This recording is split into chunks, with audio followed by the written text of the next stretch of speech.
Actually po, itong sampen is, as mentioned nga po earlier, this, nag-umpisa daw from the gains ng Darag native chicken production natin before. Nung na-develop itong si Darag, so nag-start kami doon sa purification ng sampen together with other species ng native chicken. But among the three, ito pong sampen ang medyo na-develop, siya yung umangat among the three. And then, from the gains nga po ng Darag chicken production, so doon na nag-umpisa yung sampen, nag-umpisa sa purification, and then, inadapt niya yung mga technologies na develop from Darag. So, dito po, sumunod na siya. So, nag-start siya din sa breeding, and then yung feeding, and then yung sa health. And then, just like Darag, so naka-develop din sila ng name na sampen. So, this sampen came from the Holuano strain. Ang Holuano strain po kasi is known siya as fighting chicken. Pero itong sampen is na-develop for a slaughter chicken. So, pang meat production po. Kaya kung makikita ninyo yung features niya, pareho din ng Holuano na itim. Pero, That explain bakit itim po siya, Doc. opo, Kasi may mga orders from Tungawan, Ipil, Basilan, Zamboanga City. Meron silang Even Barm. Tama, Even Barm, in they're Barm. coming in po. They're coming in, Avail no. the stock. So, Nakakatuwa po, no, na kasi, well, hindi naman sana, dito sa, dito kasi madalas like goats, cattle, ganyan, di ba? Puro, they bring in imported breeds, no, to upgrade, ganyan. But for the case of sampen and Darag, iba from our native talaga. And meron po akong isang nakausap na sinasabi niya na of course meron ding mga nagparating na mga imported na brown chicken, no. At meron challenge doon. Ang challenge doon ay hindi nila ma-sustain or hindi nila ma-predict kailan darating yung imported na chicken para tuloy-tuloy yung production. So, problema po yun. So, dahil na-prove na yung native chicken natin ay comparable doon sa mga imported, dito wala pa tayong problema doon sa source. tsaka po itong mga native chicken natin is well adapted, proven and tested sa ating ating country, sa ating environment. Whereas yung mga exotic breeds na pinapadala pa dito, kailangan pang mag-adjust. Marami pang mga birth pains kapag mag-aalaga sila nung imported breeds. For once, nag-alaga ako once ng imported breed, but yun nga, nakita ko yung difference nila. So ma'am, masasabi mo, mas maganda mag-alaga ng sampen kaysa sa mga imported? Sa source pa lang ng breeder stocks ko, nahihirapan ako dun sa exotic, whereas ito, dito lang, madali lang namin ma-acquire. Gusto mo bang matuto ng agribusiness, crops, livestock and poultry, aquaculture, at ma-inspire sa mga success stories? Agribusiness, how it works! As a YouTube channel, Agribusiness features entrepreneurs, farmers, organizations, OFWs, investors. However, beyond our usual content and official endorsements, Agribusiness does not engage in other business dealings with them. While our viewers and featured individuals and entities may choose to pursue business deals with each other on their own, we encourage them to be cautious in doing so. Ayan sa Doc. Yes, pasensya na kasi. Pero activity din doon. Hi, Ma'am Hi, Carla. our adopted son. Eh, ma'am, baka ako'y nasa Indonesia ka. Hello po. Wala, hindi ako sumama doon dahil ang daming activities na po pwede i-miss talaga. Sinano lang, Puro pictures na lang. pictures na pinapadala nila. So, Hello, ikaw yung press. vlogger, Yes po. Si Sir Buddy. Hi, Sir Buddy. So what Ma'am will be the Carla. I'm Carla, I'm the president of WIMSO. So what will be the coverage of his going around here? He will be taking photographs and footages and some interviews about our sampen. Nicer and Sampen. Sampen native Dito tayo sa chicken. loob. Sige. Anyway, welcome to WIMSU. We are 120 years old already. And this is how we have started to develop Western Mindanao State University over the years. And one of the pride is really projects that Picard has given to Winsu through the Westmar deck. And that will always be grateful. Kasi ano to, in terms of research, talagang tumaas kami dahil sa tulong ng ng Picard ng university. Yun. Kasi without that outsource funding namin, mahirapan kami kasi maliit lang ang budget namin for research sa mga state universities. Kasi you have to cover ilang talaga. Pero ma'am, on the part of Picard man, we are also very thankful of the partnership of Winso with us. Yeah. Kasi hindi naman namin kayang gawin yun na kanila. And it's not all about the budget. It's the human resource. We have the best. Yeah. The best among the best. Magagaling talaga. I have always acknowledged that. Especially, tumaas talaga kami during the time of VP Narvaez. Talagang to. And then she has trained these people. Si Leonilo here, si Nilo was with nasa scholarship ka pa noon, no? Yes, ma'am. But through the years, talagang na-mentor niya mga ito eh. And then, we have dedicated and committed talagang faculty. In fact, I was even telling them, asking, nako, sabi ko, whatever honorarium we're giving, they are given, they're enjoying. It's not even enough to compensate yung yung pagod, imagine they have to travel a long talaga to journey nila para to reach out to people talaga sa research base nila.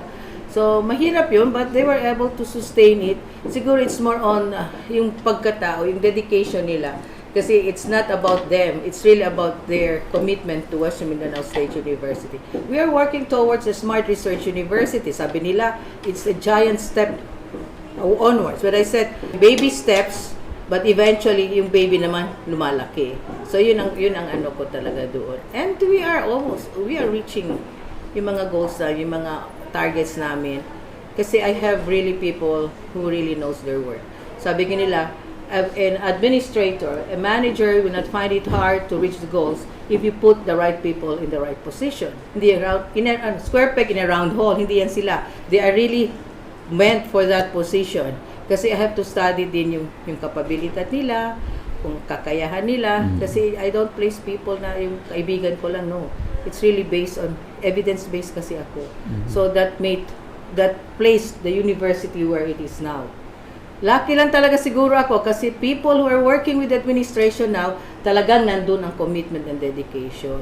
So yun lang, minsan, there are kasi yung mga lakad nila, hindi, yung mga minsan, tinatawag ko yung pansin, but this is part of management strategy. Kasi ako naman, I'm also after the safety. Kasi mahirap yun, kasi alam ko pinupunta nila malalayo. And then especially yung daan ba, mahirap yun. But I'm thankful that God has given me people like them na hindi ako nahihirapan talaga. Hindi ako nahihirapan. Kasi some people, they're having a hard time. Some universities talaga nahihirapan sila sa mga tao nila. Because most of some of their people talaga, iniisip lang talaga what they can get. Ito sila, no. What they can give back to the university. And that's one character na talaga mahirap hanapin sa mga tao. Maybe it's the motivation din, ma'am, that you provide. Oo. Ano naman, motivation na pinapagalitan ko. Pwede rin. Yung motivation na dapat mapapagalitan. Kasama yung karinyo, brutal. Karinyo brutal. By the way, ma'am, this visit is actually for the Sampe Native Chicken. Okay. Nakikita kasi namin na the Sampe Native Chicken production is already slowly growing and we already have some stocks with the private sector. So ito yung support natin to promote the product. And Sir Buddy has been very very effective in that. Nasa YouTube ka, no? Yes, ma'am. Oh, kaya sabi ko. Because kailan ba yun? Last year ba yun when we did the Darag? Oo. And after we did the promotion of the Darag, ma'am, through Sir Buddy, Narami na. dalawang restaurants na yung nagbukas. Oh, that's good. Na talagang Darag yung gamit. Pati like yung mga pangalan nila, like Darag ni Dandan.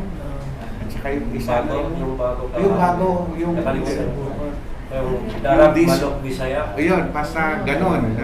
Nilalagay na yung term na Darag doon sa name nila, and in the menu naka-specify talaga na darag. And we would also want to see the same development to the something. So thank you so much, and we'll have dinner. I cannot join you, but Sadiwa, Lucy, and Angie will be joining you for dinner at Haisan. It's a seafood restaurant. You have been there, no? Yes, ma'am. Also, okay. Several times already. Okay, but you have to be there again. Okay. So very safe kayo, CCTV yan. The reason why I chose this office, kasi makikita yung mga pumapasok na late. So dyan pa. So alam kung sino pumapasok. Sino umaakyat, sino bumababa. So talagang safe. Lahat ng board. Carla, tutuloy na po kami. So thank you. Kasi kayo bahala mamaya. President. Nice meeting you, sir. Salamat po. Okay. Sir, thank you ha. Thank you po. Yes, sir. Thank you po. Ito po ba yung ano po? So, nandito po tayo sa Western Mindanao State U. Ang ganda. Hi, ma'am. Ganda ng building.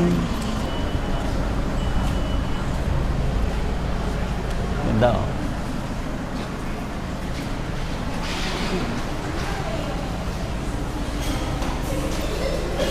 Mm.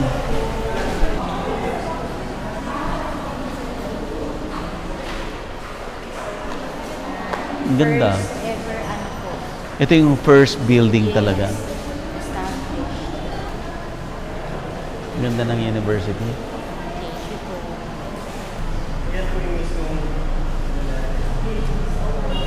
Parang kaharian. Talagang sinauna na yung Ganda. Pero meron kami 100-year-old na ito dito. Kaya lang, Natumba. nung bagyo, yes, natumba. Parang Malacanang na hindi mo maintindihan. Na? Opo. Na? Parang Malacanang. Ganda, ganda ng building. Gusali ng Zamboanga Normal School, 1922. Juan Arellano ang nag-design. Kaya yung ano niya, sabi ko yung structure ng building, parang yung Philippine Normal College na naging Philippine Normal University. Alright.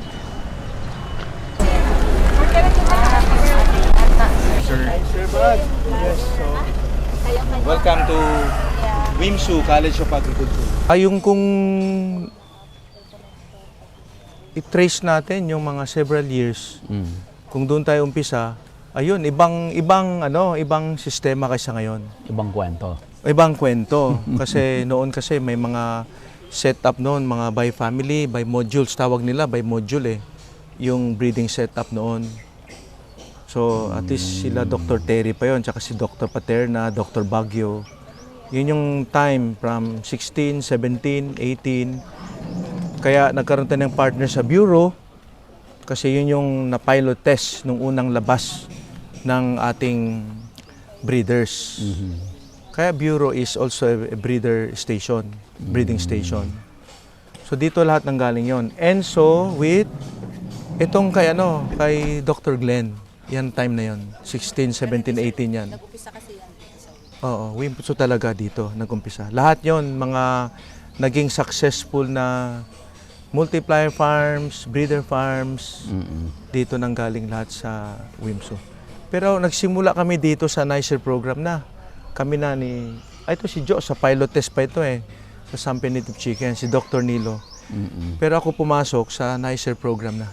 Established na yung breeder characteristics ng ating Sampen Native Chicken. So kinontinue lang natin hanggat may mga ibang components pumasok. Nag-improve lalo yung ating breeding station. Ito na si IDD funded.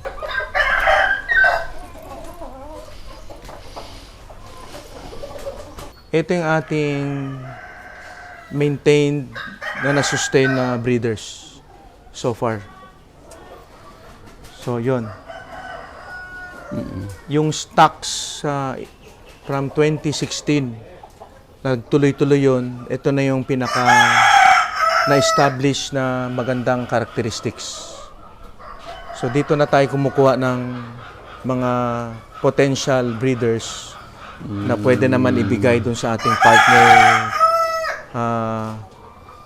partner in the industry. Yun yung gustong term ni Dr. Ted. Mga Adep. doctor. Oo. Bali, ito yung nucleus farm. Nucleus farm kasi talaga ito. So, dami ito. Sir, ma'am, bago tayo mag-start, magpakilala po muna tayo. Doc. So, ako po si Tess Dayo po from the Livestock Division of the OST Picard. So, at present, I'm handling po the poultry, specifically the native chicken. So, I am the ISP manager for native chicken. Ayan, si Doc. From Picard. Doc. Yeah. Ako naman si Rico Tabal. Ako yung current program leader ng NICER Program Phase 1 and also the Dean of the College of Agriculture. So Ng, yun, Western Mindanao State University. Yeah. Apo. Ma'am. Hello po. Ako naman po si Jocelyn Cuadra. Faculty din po ako ng WIMSU College of Agriculture. And at the same time, inatasan na naging head ditong R&D Center ng Native Chicken po. Ma'am, ay Doc. Yes po. Bigyan niyo kami ng background kasi nagawa na natin, series natin yung Darag, di ba? Opo, sir. So, etong Sampen ay sumusunod doon sa Darag po. Darag. Okay. Yes po. Pa-explain naman, Doc. Actually po, itong Sampen is, as mentioned nga po earlier, this nag-umpisa daw from the gains ng Darag native chicken production natin before. Nung na-develop itong si Darag, so nag-start kami doon sa purification ng Sampen together with other species ng native chicken. But among the three, ito pong Sampen ang medyo na-develop, siya yung umangat among the three. And then, from the gains nga po ng Darag chicken production, so doon na nag-umpisa yung Sampen, nag-umpisa sa purification, and then, inadapt niya yung mga technologies na develop from Darag. So, dito po, sumunod na siya. So, nag-start siya din sa breeding, and then yung feeding, and then yung sa health. And then, just like Darag, so naka-develop din sila ng name na Sampen. So, this Sampen came from the Holuano strain. Ang Holuano strain po kasi is known siya as fighting chicken. Pero itong Sampen is na-develop for a slaughter chicken. So, pang meat production po. Kaya kung makikita ninyo yung features niya, pareho din ng Holuano na itim. Pero, That explain bakit itim po siya, Doc. opo. So, ngayon po, na-develop siya for meat type. So, For hindi meat na siya yung type. kagaya sa Holuano na matapang. And then, ito pong Sampen is registered under DTI. DTI po. Trade name na Trade Zampen. name na siya po. Trade name po yung Zampen. Native chicken. Okay. Doc, na-mention mo, sabi mo kanina, 3 na na-develop. Ano po yun? Tatlong strains po. Oo. Kasabayan po nito noon yung Camarines and Boholano. Yung po sa Visayas, Central Oo. Visayas. So lumalabas, bawat region or bawat area, may kanya-kanyang native chicken po talaga siya. Yun po yung gusto talaga nating ma-develop. Kami po yung nag-fund ng initial projects, and then as a funding source, kami rin po yung nagmo-monitor. So, kami po yung nagpo-provide ng technical guidance, and then, yun po, as part po as role ng Picard on monitoring and evaluation ng mga projects. Kaya rin ang nag-identify na kailangan magkaroon ng identified native chicken dito sa Opo, Zamboanga. mas maganda po na merong identity ko ano man yung native chicken na ma-develop nila. Para yun po yung magiging tatak dito sa Zamboanga. Kaya pinangalanan nilang Sampen for Zamboanga Peninsula. Ayun. Opo, Sampen Yan ang ibig native sabihin. chicken. Opo. Okay. Doc, Yes. kumusta po? Since nung na-start itong project, matagal-tagal na po, no? Mga ilang taon na po Matagal ito? na. Going back, yung purification nito is 2013 pa. 2013 to 2013. Doon nagsimula. Yun, dyan sila Dr. Terry, Dr. Teresita Narvaez. Ito yung naging pinakamagandang project na nagkaroon si WIMSU College of Agriculture. Kasi tinuloy yun, and nung time na yun is Picard came in to finance or provide the budget needed for the purification. So yun, nagtuloy-tuloy. 2016, pumasok ng mga ibang projects.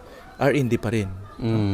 And then si NICER program na came in 2021.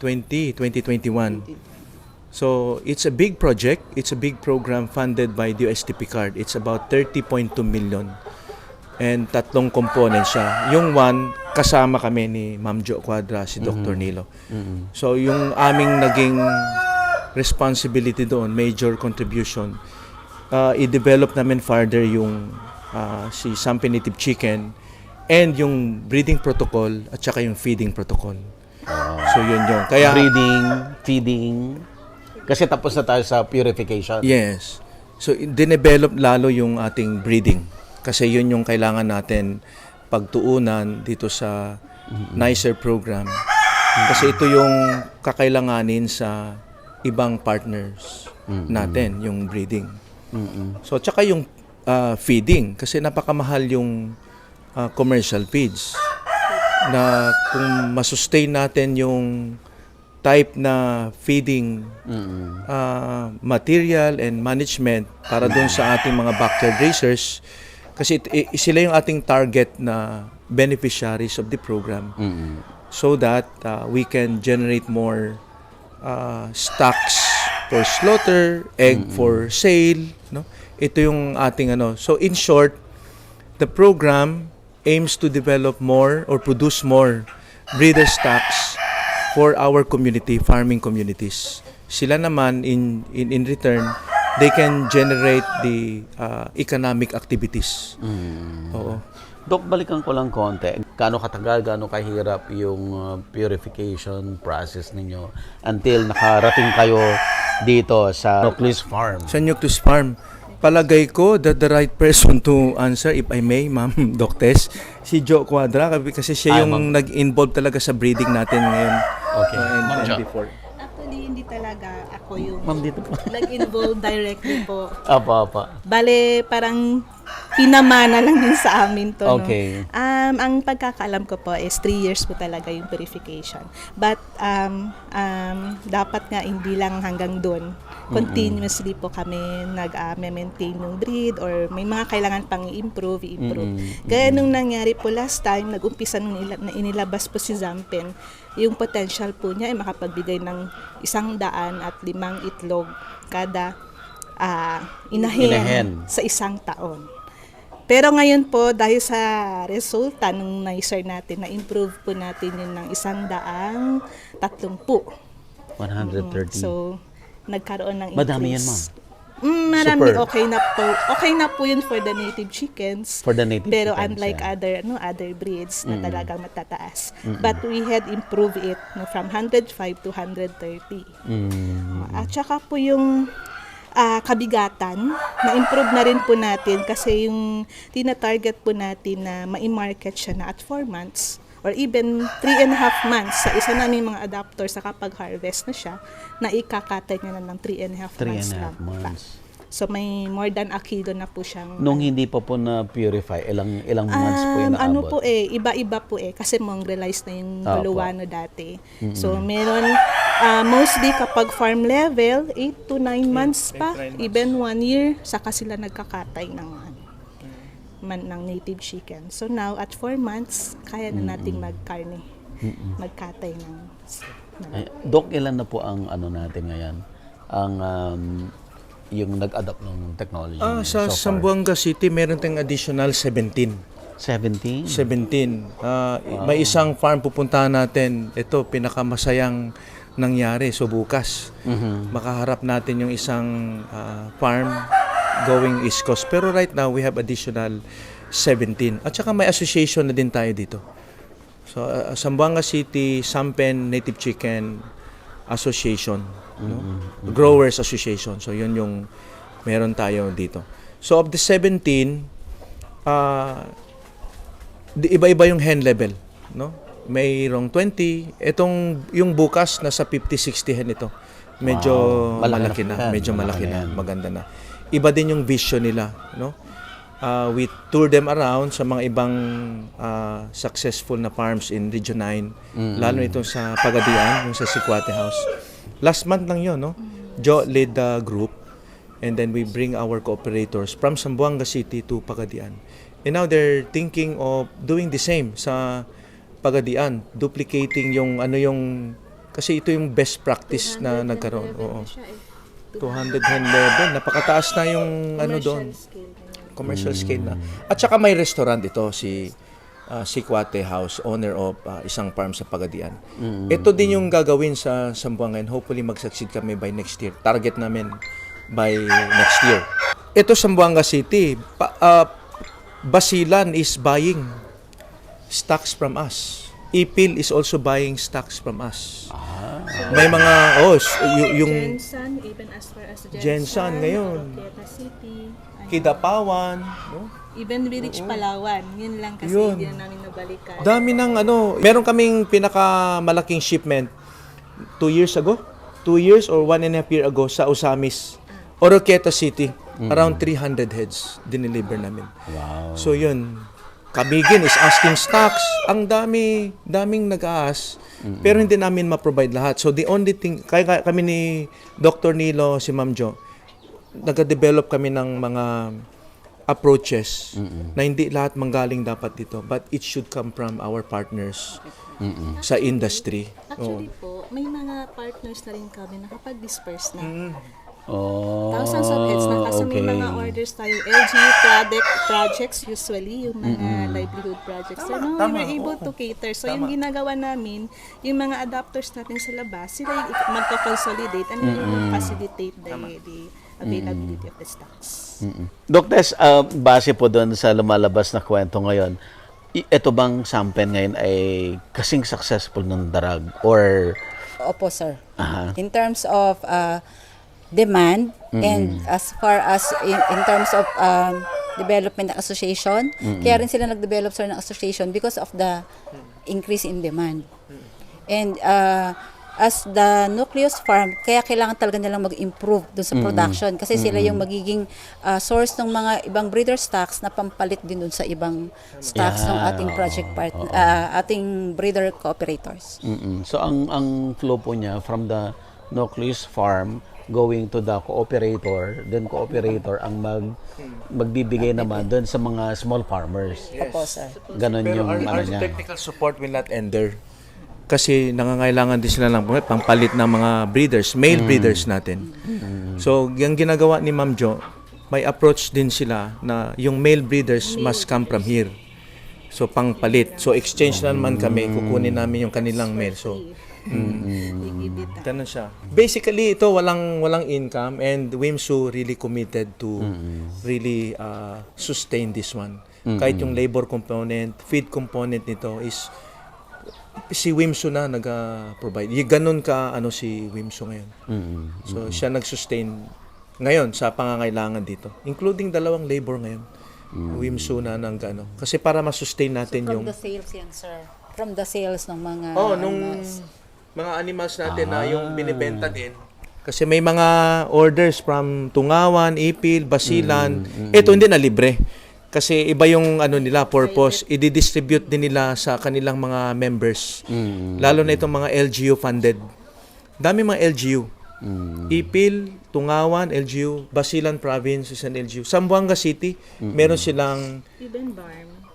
Tama. Even Barm, And they're Barm. coming in po. They're coming in, Avail no. the stocks. Nakakatuwa po no na kasi hindi naman sa dito sa dito kasi madalas like goats, cattle, ganyan, 'di ba? Puro they bring in imported breeds no to upgrade ganyan. But for the case of Sampen and Darag, iba from our native talaga. And meron po akong isang nakausap na sinasabi niya na of course meron ding mga nagparating na mga imported na brown chicken no.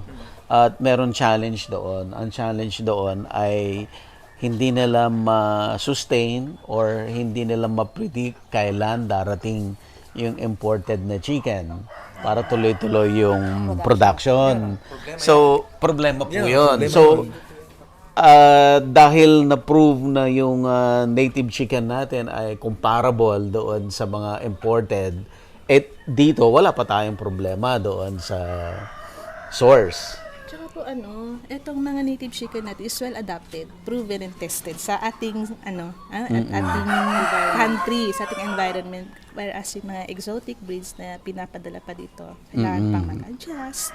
Marami Yes po. pang mga birth pains kapag Yes. mag-aalaga sila nung imported breeds. For once, nag-alaga ako once ng imported breed, but yun nga, nakita ko yung difference nila. So ma'am, Talagang- masasabi mo, mas maganda mag-alaga ng sampen Opo, kaysa sa kasi mga sa imported. source pa lang ng breeder stocks ko, nahihirapan ako dun sa exotic, whereas ito, dito lang, madali lang namin ma-acquire. Ayun, mas may dito yun. Ayan. Super ganda naman, sir, ng facility. Funded by Picard. Yeah. Apo. DOST. DOST. Okay. DOST Picard. Sir, Ito. ano mo naman, sir, i-explain natin yung Yeah. facility, paano Sige. nag-work. Umpisaan ko sa kasi yung nag-umpisa kasi ito sa ating goal na makapag-produce talaga ng enough stocks for our farming communities because there's an increasing demand. Kailangan din natin mag-improve ng facility. Look at this facility. This is a component funded still by DOST Picard. Nag-improve yung ating cages. Ito, nag-improve yung ating cages. From dati, nagamit natin na net at saka bamboo. Pero, kailangan natin ng magandang permanent structure para masustain natin yung ating production. So, right now, nakapag-maintain tayo ng 50 to 60 hen level. And this is a very good quality breeder stocks, both roosters and ating hen. So, dito na tayo kumukuha ng ating breeder stocks that will be dispersed to our partner cooperators or partners in the industry. So basically, itong IDD or itong facility, ito tawag namin ito is breeder growing and breeding facility. Okay. Dito namin in-house yung ating mga yung best na selected na growers. Best of the best na Best to, of the best ito. Dito namin nilagay. So dito din kami nagko-collect ng mga egg, collection ng egg, and then ilagay namin doon sa kabilang unit, doon naman yung hatchery and brooding unit natin. Dok, kagaya nito, itong isang kulungan na to, ito yung parang mag-asawa. Yes, family. Tawag namin family. Family. Yeah, family. So, yung rooster, asawa niya lahat to? Yeah, lahat yan. Itong mga babae, yan yung kanyang partner dyan sa loob. Oh. At saka, the very purpose na ganyan kasi identified yan na nakatag kasi yan, no? To conserve, preserve yung genetic material. So, iyan lang talaga, sila lang talaga. Sila lang. Hindi pwedeng i-mix. Sir, kasi yan Yung ratio. recommended breeding ratio. Oo, 5:1. ratio yan. 5:1. Pero may mga 2 o 3 na lang, ibig sabihin na may namatay na sa ratio na yon, no? Nabawasan na. Pero dati-rati ito talaga yung standard ratio and recommended ratio na 1 rooster and 5 females. Ito is 5 million to, sir. Wow. Ito 5 million na Kasama yun dun, Doc? kasama yan. Oh. Nabuo ito 5 million and for the purpose of breeding ng ating sampen native chicken. So, Doc, yung mga adopter, not necessarily ganito. Hindi pwede. Hindi ganito. This is May just mga design sila, Joe and the team, for backyard. for backyard. O may mga identified housing tayo, depende sa mga materials available in the farm. Yung mga iba, wala. Tulad ng mga bamboo na wala. Sa kabilang barangay or community, meron. So, doon nila kinukay. Ito yung mga indigenous materials na kaya ni farmer. Space na improve. Lighting Mataas. na improve. Yeah, mataas. Ventilation na improve. Ventilation. May open space talaga po, no? Yes, oo. Dati-rati dyan, na inabutan kami ng baha pagka malakas ang ulan. Dito kasi wala. Very safe ang ating animals from, including stray animals. Dati, hanggang 60 heads, no? Pinasukan kami ng aso dito. So, in here, napaka-safe yung ating, Ganun po talaga, may space para dun sa araw. Yeah. Yan yung innovation din ginawa. Kasi kailangan din ng ating manok na maarawan. So kaya may space talaga na walang atip, no? Yan, open siya. Ilan pong capacity nito, Doc? Capacity nito nasa 200 hen. 200. Yes, 200 hen level ito kung mapuno namin. 200 hen level. So ito. So dito Hanggang doon din na sa- yan, yung 200. Yeah. Kasama na lahat. 200 hen, pero we can generate sa ilang, kasi yung estimate namin, nasa 130, 140 eggs per hen per year. We still have a lot of improvements to be done. Ito kasi may mga test. Dapat. Tapos may mga listing. Ang babato din. So, yun lang nga. So, hindi na respect. Nature sir ng native chicken yun, di ba yung nag-roost? Oo. Yung provisions pang ilalagay. Okay. Tama. And primary, yung namin dati sa project is nag-deliver ko kami. Talaga? So, that's meron kami mga cages. Pwede i-video yung sample. Ay. Nandito naman yung mga expert. Sige po. Paano mag-extract ng semen? At paano disseminate sa... Sige po. Pwede, po. para tama, Bago tama. po tayong mag-move, pwede ho ba na, Doc, i-describe naman natin ano yung characteristic talaga ng Sangpen. Agribusiness merch is now available on Shopee and Lazada. Agribusiness, how it works. Instruct, inspire, succeed.